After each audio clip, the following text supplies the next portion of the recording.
I think Aguilar makes some sense. I know he's disappointed us time and time again throughout his career, but that receiving core is not very good, and Mike Wallace is not going to be a guy that grabs a ton of targets. So we could see him actually get some consistent volume at the start of the season, and I think on a points per dollar basis, certainly if I'm building a few lineups, he's going to be my captain in at least one of them. Yeah, I mean, I think naturally, I don't think our ownership takes into account what we think the captain ownership's going to be, but like Matt Ryan and Nick Foles are 87 and 79% respectively in terms of, the roster builds out there today. I'm actually thinking, Jay Ajayi, I think, is definitely an interesting option here, because I think naturally a lot of people will want to go to, like you said, why a guy like Julio Jones will roll those quarterbacks in there to get those big points. Ajayi, I mean, I know he's been hurt, and we've got Corey Clement behind him, but I think the ownership is not going to be that crazy on him here versus Atlanta. 7,400 we saw on DraftKings.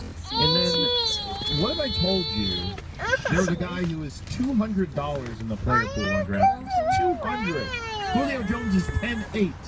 10,800. We got 200, who's going to be 24%. There's a lot of guys at $200. Is it Gibson? It is our former West Virginia Mountaineer, who is a college fantasy football superstar back in the day, Shelton Gibson. 24% the expected ownership on him tonight. That seems high, but he is $200, and if the quarterbacks are going to be that highly owned, you need some cheap guys. So, what are you doing? I'm not sure we have a ton of clarity on what his role is going to be. I mean, obviously with Jeffrey out, they've got to throw some passes somewhere. So you've got Aguilar and Wallace as the two kind of known commodities. Sproles can catch the passes. It's kind of up in the air as to who that wide receiver 3 is going to be. They just Parker, stop. Wheaton. It's okay where it is. If he is in the player pool, I'm just gonna, you know what? You're just gonna go back to bed. Come on, let's go and go to bed. I haven't seen enough to determine whether he's, become acclimated yet, or he's going to be active, or what role he's going to have. So it's the wild cards like this that these are the kind of guys that send somebody some money, whether it's $1 million or somebody swinging $1 million, and it's interesting they put that low cap down to $200. Yeah, and just know if you do zero out like your lineup in this thing, there's a good chance somebody else is going to have that identity. If you zero, I would venture a guess that every possible zero remaining lineup is duplicated. So unless you play like one of the $200 guys, it's probably not going to see the field. Yeah, which isn't optimal. No, it's not.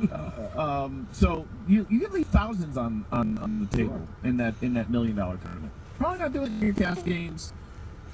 Or smaller tournaments, but if you're playing for the $1 million, leave like 3,000 on the table. See what happens. You root for.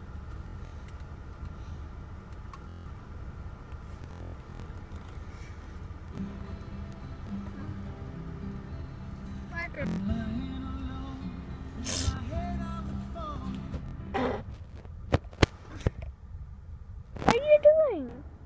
If people say your dreams are crazy, if they laugh at what you think you can do.